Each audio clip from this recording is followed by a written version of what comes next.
congratulations with 2073. I'm not sure if it's fair to congratulate the fact that you're putting so much information about what's going on in the world, and in a way we're a little oblivious about it. Say whatever you want. So I'll take the congratulations.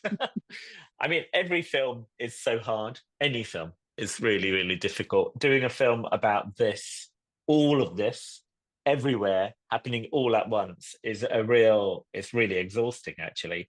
But it becomes a bit of an obsession. Like you feel like I know these things and I'm hearing all of this and I'm seeing all of this. I'm experiencing all of this. I'm feeling it. All I know is how to make movies. So I'm going to make a film and I'm going to put it out there. And if people want to watch it and want to feel it as well, or I'm hoping it might help people make sense of what they're feeling and connect some of the dots up. And if you see it and understand it and talk about it and realize, oh, someone else is seeing the same thing. I'm not crazy. It's not just me, it's you as well, it's all of us. If we get past the we're not crazy stage, then maybe we can start thinking about what we're going to do about it. I love your perspective of bringing this film together to put in our face a lot of the reality in the big picture, having a character. Because sometimes I do feel like when people say documentary, it's like, oh, a documentary. Yeah, who wants to watch a documentary? I mean, I'm a fan of documentaries. I love stimulation in the brain. But some people today, sadly, we're getting a little lazy too in Yeah. doing that. And your perspective of bringing this big picture to us is phenomenal. Can you tell me about that bright idea? Yeah, my look, I make movies. That's it. I've made lots of feature films, and I make films for the cinema, and I try to make them as big and as epic and as visual and as emotional as I possibly can. And I've been doing it quite a long time now, and so I'm most in the US for a series of documentaries, but I always thought of them as features, right? So Senna is like this racing driver and it's like an action film, and Amy is a really emotional musical with the songs and this amazing character who, for me, Senna, Amy, and I made a film about a soccer player called Diego Maradona as well. They're movie stars as far as I'm concerned. In this case, the movie stars that I wanted to highlight are brilliant journalists, all women around the world who are like doing this amazing job of like holding power to account, trying to do things for us to understand what's happening around us. But I wanted to frame it like a sci-fi film. I love sci-fi films, so they love horror films. They all like going to horror films and get scared. I'll scare you. I'll give you some horror and I'll give you some drama. And you know what? It's real. It's factual. It's really well researched, really well put together. It plays like a movie. It looks and sounds like a feature film set in the future. But it's also got these things that you're going to understand. Go, yeah, I knew about that, or I've seen that image. I've heard about that, but I didn't fully understand it. And I'm going to try and help people understand and then make you also feel a little bit afraid, a little bit uncomfortable, because I think people seem to enjoy going to movies when it's fictional. And I was like, well, can I take all of those rules and do that and say, okay, if you want to treat it like that, you can just do that, watch it, forget about it. What I'm hoping is it'll just stay with you when you walk out, when you stop watching it. And the next day, you're going to notice the camera's watching you, or you might notice something else. And you might think, when I take my money out of my bank, why is there a camera watching me? Why, all of this stuff that we've got used to, that bit by bit we've given away data or information, and companies you may have heard of or things that you've heard that you didn't really understand. I'm going to just try and help you. And to be honest, in your country, they're in government now, so you should know who they are. Yeah, very, very scary world, unfortunately. And one thing that I liked was that one of the personalities you brought in was Maria Ressa. Yeah.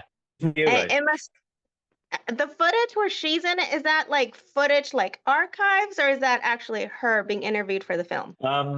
So it depends, because the film is a mixture of various. So I have interviewed her. She's this fantastic journalist that did work for CNN. She's from the Philippines. She's Filipino American. She's been talking about a lot of this for a while, okay? And she's not particularly well known in the UK. She's quite well known in the Philippines. She's well known in the US. But in the UK and a lot of the world, she wasn't so well known. So I was like, people should know about her. She's a force of nature. I love her, right? And I couldn't pin her down. She's so busy. She's always flying around everywhere. So I heard she had a book out and she was going to be in Paris. So I actually went to Paris on my own with my cell phone, and I managed to get her, and I got into the studio, And so there's an interview in the film, which I did on camera. And I normally interview people and have their audio, and there's a Zoom call because a lot of the film incorporates new technology. And I use lots of forms. So it's like ultra modern, the way The Mandalorian has been shot, or lots of big studio feature films are shot with volume and LED screens. So there's a lot of LED screens sequences. There's archive, there's a set build, there's Zoom calls, shoots that I've done, and all of it mixed together. So you don't quite understand. It's all part of the universe of the film. So yeah, Maria, Rana, Carol, all of the voices that you heard are interviews that I did. I love it. What was her reaction of you throwing in this 2073 film and wanting her to be a part of it? So what I have found with the journalists particularly is they've been talking about this and trying to get people to pay attention a long time. And the challenge they have is that they give out these facts and they tell people and they tell people and certain people do listen, and other people it's just like gone, right? It doesn't land. And what Maria, what Carol, and what Rana have said is, number one, they feel sometimes quite lonely. Like they're doing this and they're trying to explain to people in their countries what is going on. Some people listen, but a majority of people don't pay attention. And they say, it's not our problem. And then they, by revealing what's happening in their countries, get prosecuted and attacked and threatened and abused, and awful things happen to them on social media. So the fact that this guy from London makes this film and listens to them and believes them and has put it together to show this is a universal thing happening. It's happening to Maria over there in the Philippines. It's happening to Rana over there in India. It's happening to Carol in London. It's happening to journalists in the US. So most of these journalists have come back to me saying, one, I've managed to frame it in a way that a new audience might pay attention. Because the people who go to the cinema might not be reading the websites or the articles or the newspapers that the journalists write for. Cinema going audience is different. And my job is to make it a work of cinema that you kind of go with your girlfriend or you go with your friends or you take your kids and you go there and you kind of go there to escape and you go there for an experience. But you're kind of learning things along the way. And so they have been really happy. They have been really happy. But like I said, it's partly because they all think someone's listened and has found a way to present it so it has an emotional impact to an audience, which is very different to reading an article on a website. That's very true. And right now you talk a little bit about that, about the controlling of people. And there was a quote in there that it talks about journalists, critics, and activists and becoming enemy of the state because they're trying to report what's going on. And that's how all the censoring starts to happen. Absolutely. And it's happened to them personally, and it happens to most people. And I think that's all to do with this kind of creep of like authoritarian leaders, people coming into power who are essentially threatening and shutting down anyone who says, yeah, but where'd you get the money to do that? You know, who's funding you? What do they believe in? What do they stand for? So the film looks at the fact that, you know, protesters peacefully protesting can get arrested or get beaten up by the police or get locked up when all they're doing is protesting, and other people can say things that are really racist or really misogynistic or really nasty or threatening or violent and maybe don't always get held to the same kind of account. So that's what Rana Ayub in India says, that by holding these people in power to account, they get prosecuted. They get attacked, they get sued, they get these kind of things, say, well, you haven't paid your taxes, you haven't done this, you haven't done that. And all of these three women at one point or another have had court cases against them to silence them, to shut them up. And they're still fighting these court cases, many of them, you know, so that the struggle doesn't end. And part of my feeling was, well, I'm listening. I'm watching what you're saying. I'm listening to what you're saying. And I wanted to make a film for more people to understand who they are, because I think more of us need to stand up and speak out and to show our support. And also to do whatever we can you're fighting for your own rights in the end. These are our human rights. After watching the film, I went to bed kind of like thinking, and I apologize for my language, we're a bit fucked. We're fucked with what's coming and what's going on. So what do you recommend, just to wrap up, how do we take action? I think all of us are different. All of us, I think that's stage one. Stage one is just realizing we're fucked, right? Or there is a lot of fuckeries going on, as we might say in London, right? And it's global. It isn't just happening in the US. It's been happening in lots of countries, and it's happening in lots of countries at the same time. So number one, my feeling is, what can you do? What can I do? Which apps can you just delete now, like straight off this call? Which ways can you stop? All of us stop giving people money that we know are not good people. Number one, money talks, right?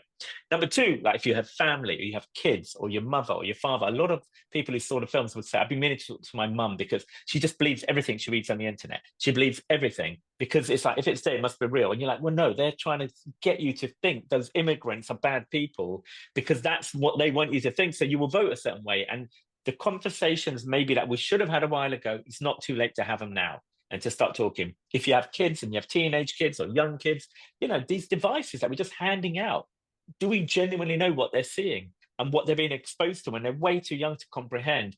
A lot of young boys are being given messages from men who's basically incredibly nasty and demeaning and abusive to women. And they're getting trained when we're not paying attention, when we're busy doing our jobs. So all of this, I think, is what we can do. We start Well, there. And there are journalists in the film that, if you're interested in Maria Ressa, look up more from her. She's amazing. She's a hero. The answers are in the journalists and the other people featured, but also there are things that we can all do right now which protect us and then protect your community. And then we have to kind of collectively come together to try to change the law, because I think we need more protection from the law from what is happening. that's right. Well, thank you so much for your time. Congratulations with this film and opening so much talk for It's a us. And Christmas we will movie. start It's a talking. Christmas movie. It's a Kapadia Christmas movie. It's the real spirit of the real Christmas. And I think we should be aware of this. Most of us are very lucky. We're going to go away to our families. We're going to spend time on the holidays. We're going to, shut out all of this stuff. But this stuff carries on. It goes on. And we do need to talk about it. And we need to be the solution. We can't leave it to the politicians, that's for sure. We will start talking. Thank you so much for your time and congratulations. Thank you.